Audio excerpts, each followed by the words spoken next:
觀眾朋友，今日個好模範收看福起來的阿明姑劉浩明，每個家長都希望這個生兒呢有一口貴政策嘛，同貴獎的牙齒，但是牙齒的保養萬歲都要開始的，可能唔能有一啲未來一啲規劃收入，萬歲時節都要注意這個牙齒的一個發展。我哋今日有請到係我哋齒顎矯正專科王阿姨醫生嚟到現場。也講我哋講，凡是按樣去保養我哋嘅牙齒，我哋馬上放嚟見到醫生，阿姨醫生好。主持人好，各位觀眾朋友大家好，我係來自新竹的王阿姨。醫生哈，今日各方面來到我的現場哈，因為剛剛其實我們已經有提到，就是說其實每一個笑容其實都是小時候可能就是要注意的結果，但是。提下故事以前哈，我那邊想問一下，你當初怎麼會想走入所謂的齒顎矯正專科呢？我爸爸是牙科醫生，好，我爸爸是給拿的專科醫生，那是一家一無效的專業，就是齒顎矯正，好，那齒顎矯正是走起社會沒流行，那嘛發現。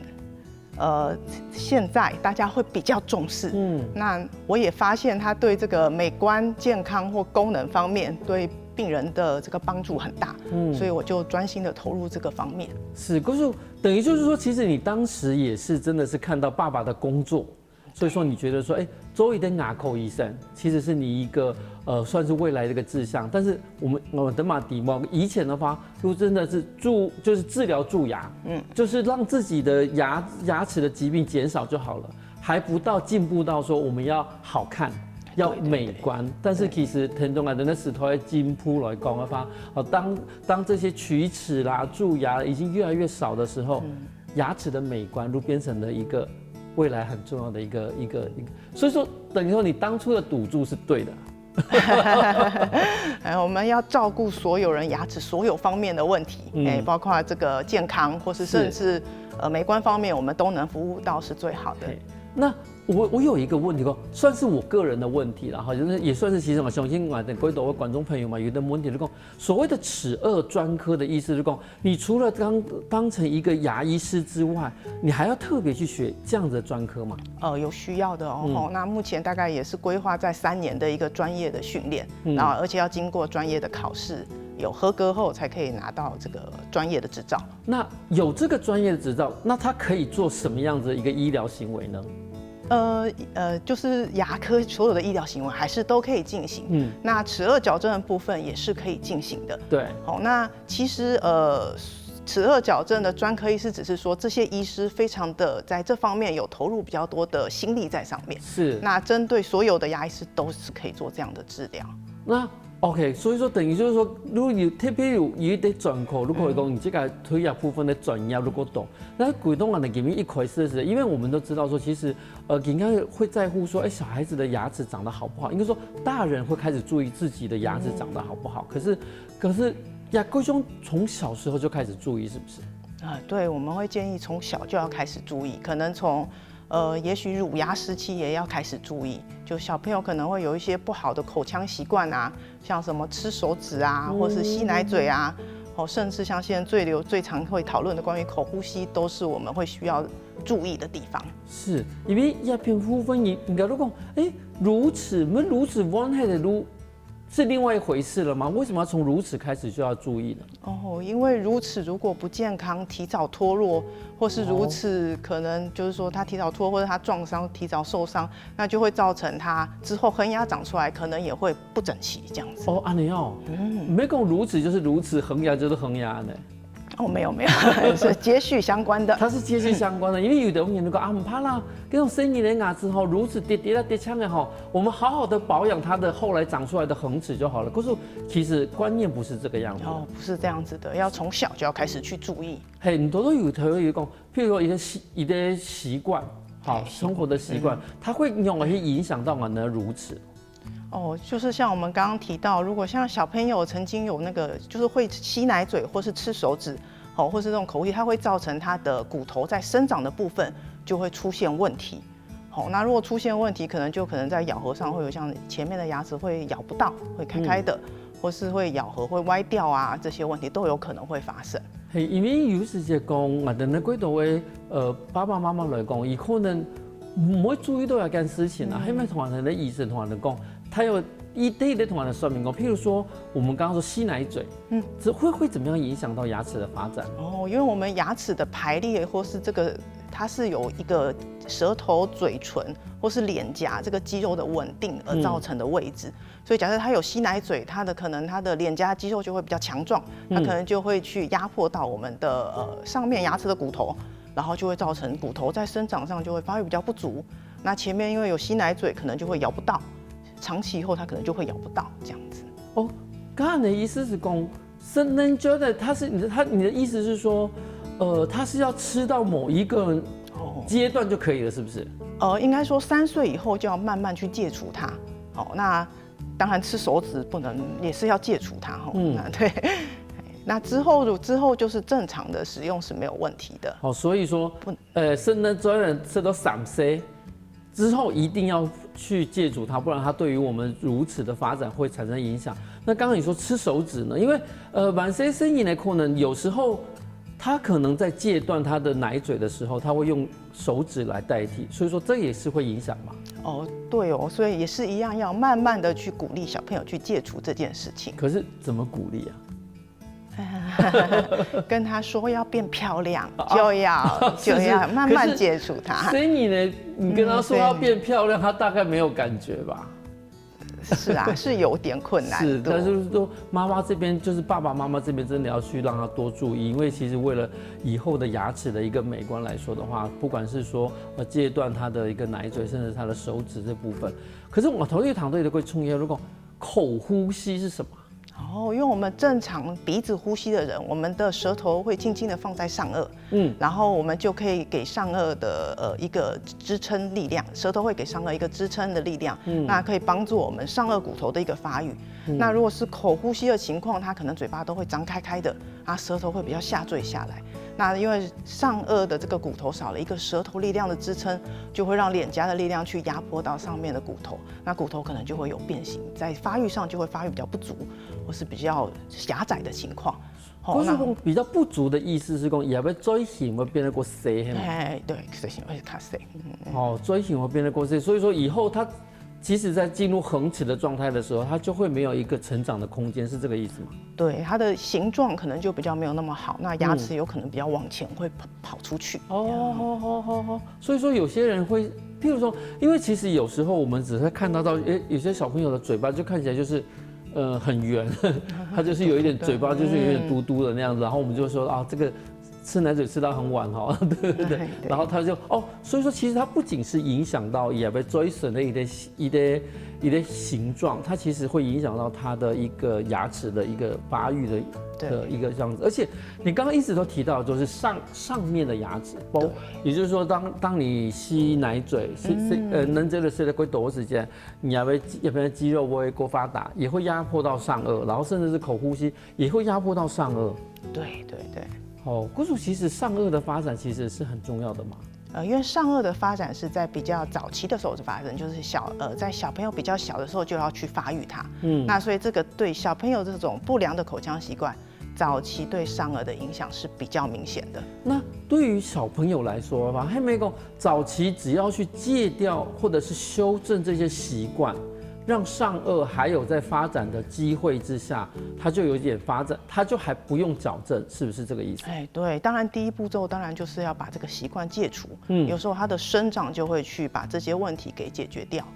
那有沒有說到了某一個階段，它可能已經習慣也戒除了，但是它的形狀已經固定了，那小孩子要做矯正的呢？其實大概在年紀再大一點，如果我們看到這個形狀有一些發生改變，也可以靠矯正的方式去改變這個所謂的骨頭比較狹窄的問題。那剛剛你發電影，如果開始其實講還一般唔施工進入到矯正的階段的話，最好就是在小的時候，就是讓他有一個好的習慣，同時把一些可能會影響到口腔牙齒發展的一些習慣給戒除掉。那這個有沒有一個所謂的關鍵期？他們的年紀大概什麼時候到什麼時候？這個我覺得通常我們就是在7歲前啊，如果我們在乳牙的時候，我們可以去發現小朋友這些問題的時候，就是要鼓勵小朋友能自主的去改善它。对，那有些小朋友可能會有一些吞嚥或肌肉上面的問題，那當然就要尋求一些語言治療師去幫忙去做這個肌肉功能方面的一個這個問題的改善。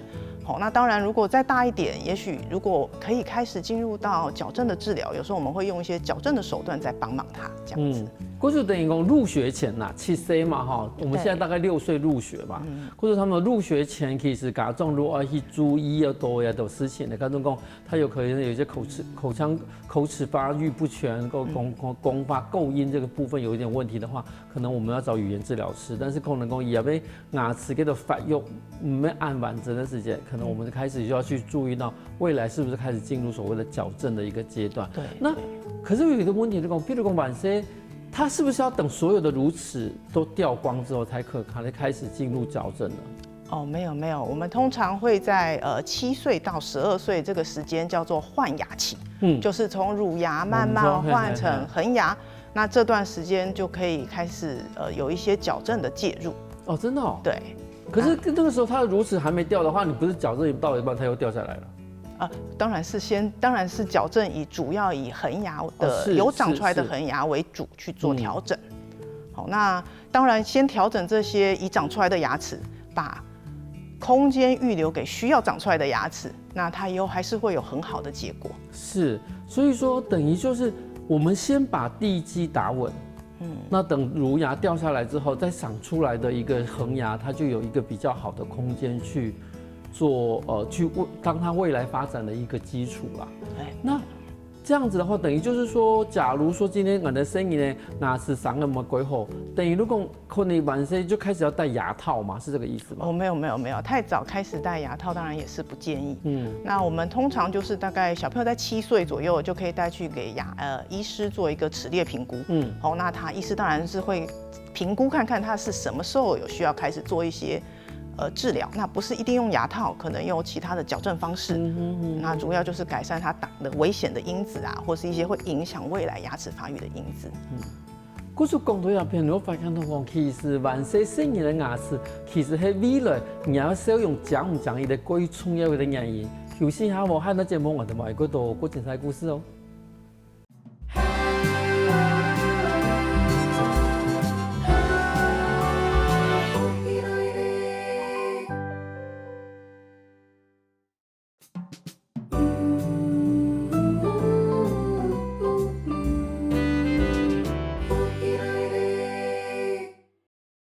翻過來，福起來，所以就冇來自我的新作，但是今日睇高雄開業嘅文雅醫生同我哋分享講，到底生意的應用去保護牙齒。我就想問一下醫生哈，因為其實剛剛已經有講到，就是說小時候的一些保護的一個過程哈，但是我就想問一下講，從牙齒上嘅齊唔齊，牙齒的整齊與否，是不是跟遺傳也有關係啊？當然會有相關啦，因為小孩的臉型會跟爸媽相似嘛，所以爸媽如果有一些什麼像戽斗啊，或是小下巴的情況，可能小朋友也會有。那當然像牙齒的數量啊，或是大小，這個也是先天的因素在影響着。其實像有的為遺傳的部分啊，那個都是跟着講，你還是覺得說，它可能會影響到美觀，如果真的要請來的那專科的醫師去做這樣的協助。剛問題講，我們大人去看牙科的時候，都已經緊抓着那個椅子了哈，就是我們壓制自己的那個恐懼。但是對小朋友來說，小朋友他大概會更恐懼，或者是說他的本能的反應。那一般來講，你們要怎麼去安撫這些小朋友呢？這些小朋友其實如果很緊張的小朋友，其實我們不用急着要幫他去做一些矯正上面的治療啦。我們應該要讓他做一些心理建設啊，然後練習把牙齒清潔乾淨啊，然後讓他適應牙科的環境啊。那我們當然第一個當然就是包括他如果有壞習慣，我們可以口腔的壞習慣，我們可以跟他講說要怎麼樣去戒除它，讓他做一些簡單的肌肉練習。那當然第二個當然就是爸媽還是要定期帶他去牙科診所。因為去牙科診所就很可怕。沒有要做治療，就是帶他去定期檢查牙齒，醫生也會看看有沒有什麼相關的問題需要注意的，然後保護乳牙不要提早壞掉，最重要是讓他熟悉那個環境。那第三個我們才會進入到說要什麼時機開始去做矯正。熟悉那個環境，熟悉那個環境就很可怕。不會，現在我們因為你一般听啊、空啊口，有时候不是自己覺得很可怕，是在等待的時候都突然聽到那然後你就覺得本來不可怕的，就變得很可怕了。所以說小朋友會有一個特殊的環境給他嗎？我們有專門的兒童牙科的醫師，他們對於兒童牙科非常的專業，他們可以給小朋友比較多他們同理心的一個互動這樣子。因為頭先我今下你講到，譬如講頭先我的醫生也有講到講，他們7歲以後，就開始可以去根據說他的一些齒列的狀況去做調整了嘛。剛剛總真的說，而且剛剛也有提到說，好像不是戴牙套，不是戴牙套。那這樣子的話，其實以這樣小朋友來說，他應該說在這做這之前，他需要做什麼檢查嗎？其實7歲來檢查的小朋友，我們通常會針對幾個小朋友才會開始去做治療。好，那開始做治療，當然第一個我們就看他的牙齒有沒有什麼咬合上比較不好的情況。好，那最不好的，像說我們平常看到像什麼比較厚刀的情形啊。或是比較龅牙的情形啊，對，好，或者說我們覺得它咬合上有干擾，會寬度不夠的情形，牙弓寬度不夠的情形，這些我們就會建議要做一些處理。好，那當然處理前我們會做一些牙齒的 X 光片檢查，確認牙齒有沒有一些該長沒有長的牙齒啊，或是長歪掉的牙齒。好，那這個我們就是牙齒的 X 光片。那另外有一些頭顱骨的 X 光片，確認一下骨頭上有沒有什麼異常。好，那最後當然我們有時候會看小朋友的一些生長發育到什麼程度，然後會用一些手骨的方式去檢查。那最後就可能有一些3度空間的影像啊，這個當然就是比較進階了，就是我們會去看說牙齒的一個牙根的有走向啊，或什麼會更精確的知道它的一些狀況。就是等於說，那中醫在治療以前，其實它的先期的評估，其實做的是非常的足夠的。不管是說它的頭顱的狀況，它甚至是每一個牙齒它自己的一個生長的方向，甚至生長的狀況，其實都是要先去做評估的。那這些評估完之後，那我給聽講，未來用怎樣的方式去做矯正，是不是？未來對，第一個就是看什麼時間要開始做啦。有時不是一定要馬上要開始做，有些要早一點解決的，我們就會建議早一點開始做。那有一些當然有一些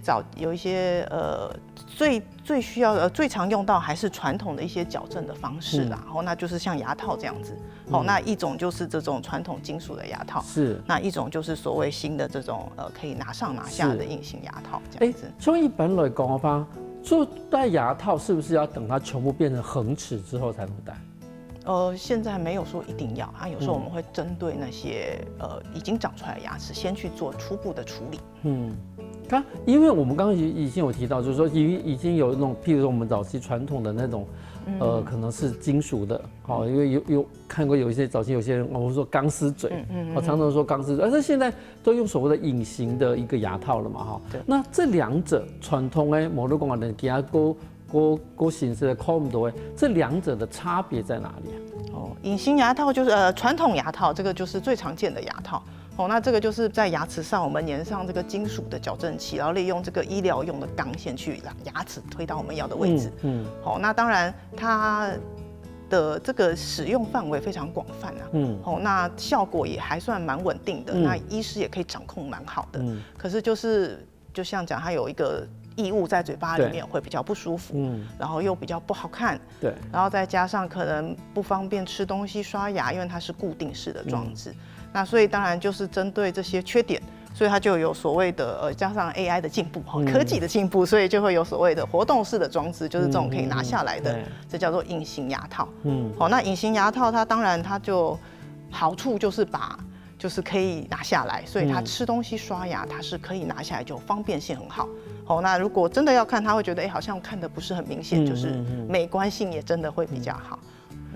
那有沒有就是說有某個種特別的東西，就只能夠用傳統的，不能夠用所謂的現在看不到的牙套的？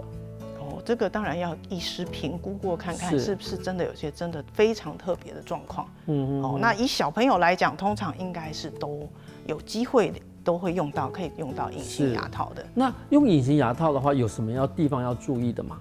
我想大概就是隱形牙套是可以拆卸式裝置，所以它需要小朋友的高度配合。好，因為它一天要佩戴的時間要很長，20到22個小時，所以如果小朋友在家裡沒有戴，我也不會知道啊。小朋友去學校沒有戴，媽媽也不會知道，所以佩戴時間如果沒有辦法很長，這個效果就不好了。那佩戴這個隱形牙套，它會不會有不舒服的感覺？當然，我們比較上來講，當然它比較舒服。對。但是實際戴起來，多少還是有一個東西在嘴巴裡的感覺嘛。但是它不可以帶着咬吃飯就對了。你吃飯的時候要把它拆掉。哦，是這樣建議的。所以說不會說因為它帶着吃飯，所以說有一種增加可以咬合的感覺。應該沒有比較好咬，會比較不好咬。好，沒有，因為我們蠻些時間，有時候我們會買那種所謂的那種什麼吸血鬼假牙，感覺上好像有了一個保護在那邊，好像咬東西會比較容易那樣的。所以說其實它是比較不容易的。對，帶了一個東西的確沒有自己的牙齒咬起來這麼順。但是說普通其實也會清潔的部分就變得很重要。對，清潔就是因為可以拿下來清，其實是比較容易的。好啊，但是實際上是佩戴的時間很重要。好，剛剛能發一般來講，譬如我們今天我們的觀眾朋友已經有看到今天的節目，以希望講俺聲音的某種俺說呢，他希望未來有一口非常好的牙齒。那他的一個第一個他的一個比較準確的時間大概要落在什麼時候？國中以後，國中嗎？還是說其實大概小5、小6就可以去做評估了？我們通常會建議7歲的時候就可以先去診所評估，就是去醫院找醫生評估，主要是去看一下說有沒有什麼狀況需要優先處理。那如果只是單純有一些的凌亂，通常我們會在12歲左右牙齒換成恆牙的時候才做凌亂牙齒的排列。凌亂牙齒的排列。對，所以每一個階段會做的事情是不一樣的。是。那假如說凌亂牙齒的排列，12歲幾乎也就是小學畢業了，對，要進入國中了。那假如說這樣子凌亂牙齒的排列的話，它大概有幾種治療方式呢？大概也是以這2種為主了，就傳統的要戴牙套了，對，跟這個隱形牙套為主。那這種牙套一戴上去發，差不多要戴多久啊？治療時間大概會落在2年吧。等於是他國中畢業，可能國中的時候就會戴，對，一直戴到他大概進入高中，差不多哈。那比如以安的情形來看的話，他是不是等於是國中他在幾乎開始去長恆齒的狀況之下，他的凌亂牙齒受到了一個矯正之後，那他未來長出來的就不會亂七八糟的嘛？那時候已經都長完恆牙了，所以可以把它排整齊。那剩下的牙齒就剩下了8顆牙齒。對，好，4顆大概就12歲、14歲的時候就會長出來。那另外4顆要20歲才會長。好，那20歲長的牙齒就是我們俗稱的智齒，通常都會亂，通常都沒有辦法讓它長好。對，因為很多成年人他的一個問題就是說他的智齒長歪了。所以說智齒要到20歲才長。对，那也就是說，之前我們把這些整理完，然後它以馬可能有一點空間可以開，但是隨後20歲長出來的智齒也不見得，因為之前我們曾經把它打好了基礎，然後它就會很好的長出來。智齒理論上在台灣是大部分都沒有辦法長好的。那因為是我們的骨頭比較不夠位置給智齒長。所以我們通常不會去考慮到智齒的空間，那通常矯正完也幾乎沒有智齒的空間。好，那等於如果可能未來他20歲以後就要面臨到他智齒重新去整理，或者是他智齒發展的一個問題了。對，後來20歲我們就會針對智齒去處理，大概會考慮是拔掉，或是就不讓它長好這樣子。是，智齒它對現在的咬合來說，它功能性不高，是不是？对，基本上應該不太需要了。因為我們已經有完整的大臼齒2顆，每一邊這樣就很夠了。而且現在我們的飲食也不像是早期我們會吃可能很粗糙，或者是說非常難咬的東西了。對。可是一般來講，我們聽到很多人醫生都會建議說，把個智齒你綁起。沒有地方給它長，也只好給它。原來是這樣的，然後因為可能那空間都夠小，可是變成它已經沒有地方了。怪不得很多人講咬智齒上跟拗的嘞，甚至是橫長的。對對對。可是講到下評論發現到講，其實聽我哋的牙齒的問題吼，雖然講我哋聲音呢有聲音的問題，其實都意思是當我哋智齒長出來的時間，伊可能嘛有新的問題。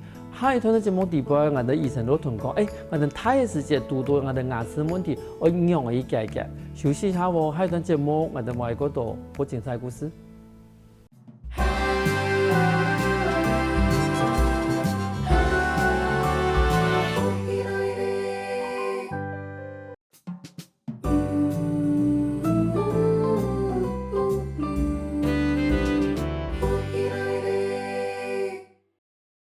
翻過來福起來嘅，雖然冇來自我哋新竹，但是今日喺高雄嘅王牙醫牙醫師來到我現場，同你分享講，我哋嘅生意咧應用去保護自家牙齒。我想問一下牙醫師，因為頭先有見講到，譬如20歲嘅時間，如果是有我哋咧智齒嘛，哈，但智齒一般都是歪的啦，哈，對，都冇傷害。可是我哋太年嘅時間還可以再做牙齒的矯正嗎？可以的哈，成年人或是甚至年紀更大的熟齡人士，其實都是可以進行矯正的。好，你矯正沒有明顯的所謂的年齡的上限。但是剛剛說太年去做牙齒矯正的話，也花費時間，它的時間會花得更久嗎？應該會相對會比較長的時間。因為它。大人的骨頭代謝速率會比小朋友慢一點，所以牙齒移動速率相對比較慢。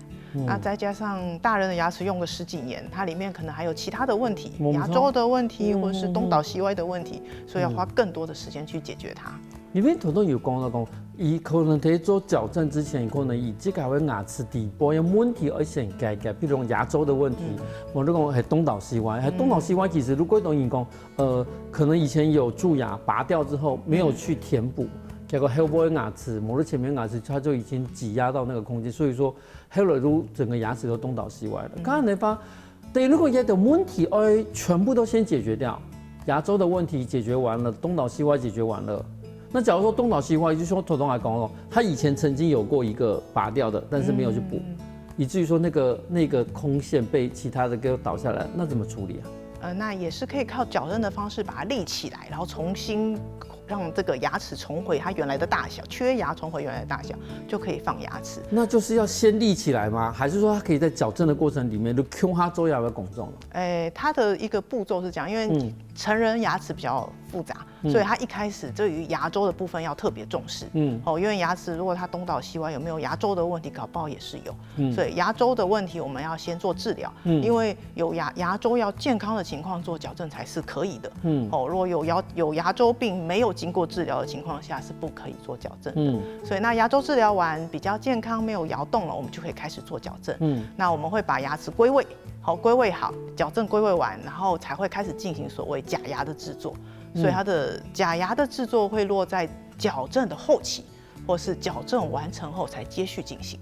等於如果當初原來某一部的鋼牙給碰，你還是要把它拉回來。對，通常我們要把它重建它原來的位置，然後在原來的位置上面放入它一個該有的假牙。當然有一些狀況是可以關起來的，那要看每個人狀況不同。可是假如說他有蛀牙的話，蛀牙一部分也是要先處理。這是一定的。牙齒的問題都是要先處理的，才能進入到矯正的治療。可是等於說，其實可能前面你就是要把所有的問題都解決完了，對，你才真正的去進入到所謂的矯正的一個階段。那這樣子時間真的都綁了歸蟲呢哈。對，大人矯正就是相對會花比較長的時間。那同樣的大人的矯正的話，因為我們現在除了就是說，剛我們說的鋼絲的嘛哈，因為以前還會有那種什麼陶瓷的牙套，對，因為甚至還有些人會建議說做，因為想說反正我這樣子做的很不見得做得完整，有些人應該會流行貼把個陶瓷貼片，是不是？陶瓷貼片是屬於假牙的範圍，所以它通常也會把它規劃在矯正完後。那當然，陶瓷貼片主要的目的是改變牙齒的形狀，那矯正是把牙齒的位置歸位，所以需要做到陶瓷貼片，通常就是你對於你那個牙齒形狀不滿意，你可以考慮做陶瓷貼片，那有人他可能只有些微的不整齊，他可以直接靠陶瓷貼片把它坐整齊來，那就可能就不會考慮到做矯正了。但是一般人來講的話，其實做牙齒矯正才是比較實際的。對，還是讓牙齒回到正確的位置上，對於牙齒的健康來講是比較好的。但是因為有的人後來會，比如說有些成年人會有打呼的問題啊，那這個東西會不會？因為有些醫生就說啊，那是因為你牙齒的咬合面不好啊，影響到你舌頭的一個位置啊，產生會打呼，是真的有這樣的影響嗎？通常牙齒的位置不好，可能是因為跟骨頭的關係有影響。有人他因為下巴的骨頭比較狹小，所以他可能會覺得呼吸道會比較受到阻礙。那這個可能就算是有一點相關了。那當然兩者有沒有辦法互相解決，那就要看那個狀況而決定。那開始漸漸從中年到了是中壯年，到了老年之後，甚至開始有一些牙齒全部掉下來。那部分的話，假如說他已經開始有因為老化而掉牙齒的狀況了，那這個時候還適合做牙齒的矯正嗎？那就要看牙齒的位置上會不會影響到後續這個重建這些缺牙齒的部分。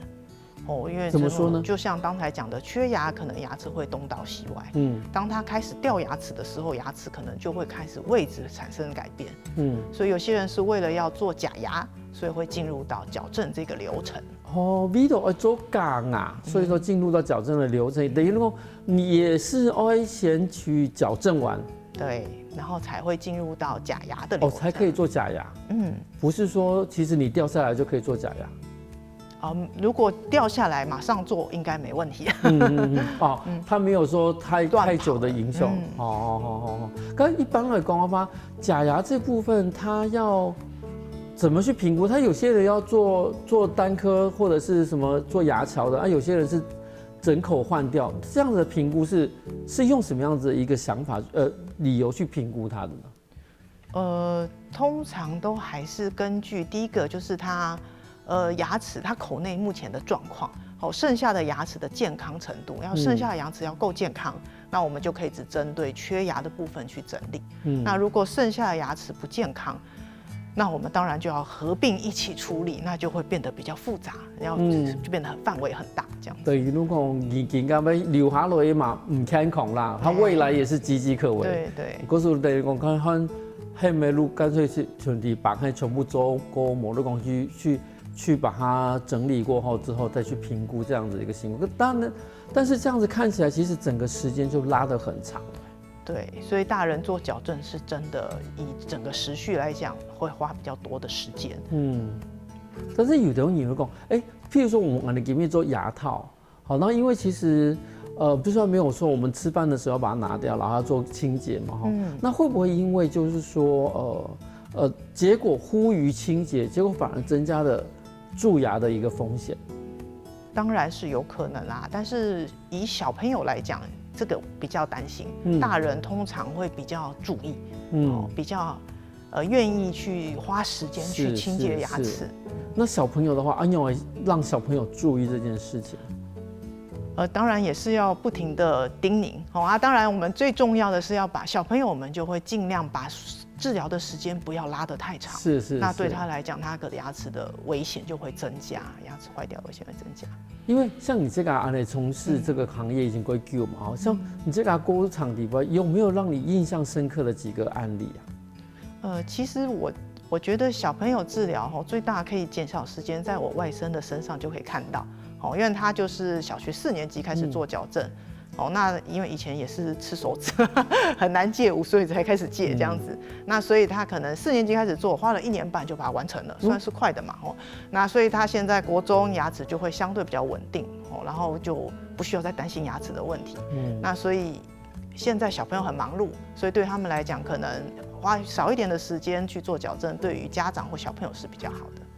等於如果其實年紀過小，好，你年紀越小去做矯正這件事情，可能長大的時候就不用去擔心這麼多的事情。對，那當然還是要在一個正確的時間點，好，不能太早，也不要說太早，想說要很早很早，好，就是時間到了可以去做，我們就會去做。他们都是等於就是簡單的記，就是入小學之後，對，然後入小學之後，小學畢業之前，對，可以做一些評估，如果能夠做，我們就會開始進行了。假如真的要做的話，等他大概在小學畢業、國中那個階段，好，其實他的恆齒大概在發育，甚至整齊的時候，給他一個未來恆齒的一個成長的空間。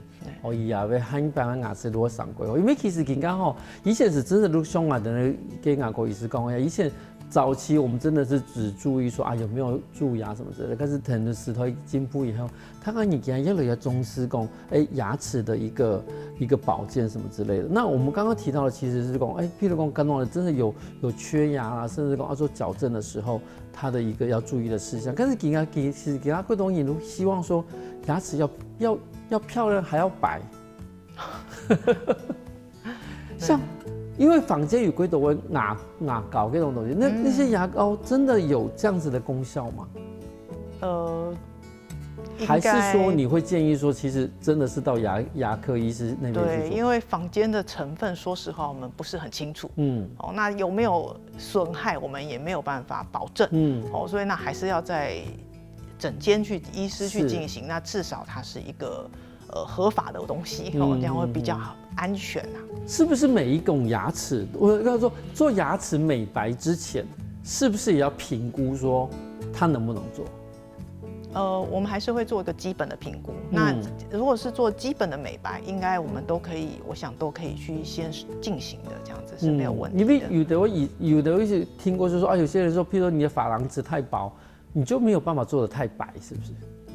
珐琅質太薄所以它只是主要是怕它會比較受不了藥劑的這個成分。哦，那還蠻好。或者看完今日節目，觀眾朋友，我們發現到講，其實牙齒這件事情哦，雖然講一開始是天生父母養的，但是後天我們可以慢慢的培養伊，同時去保護伊。還有把你都可以拿好了規則與規講。今天非常感謝我們的醫師來到現場，朋友按到安琪在故事。新夢主持人。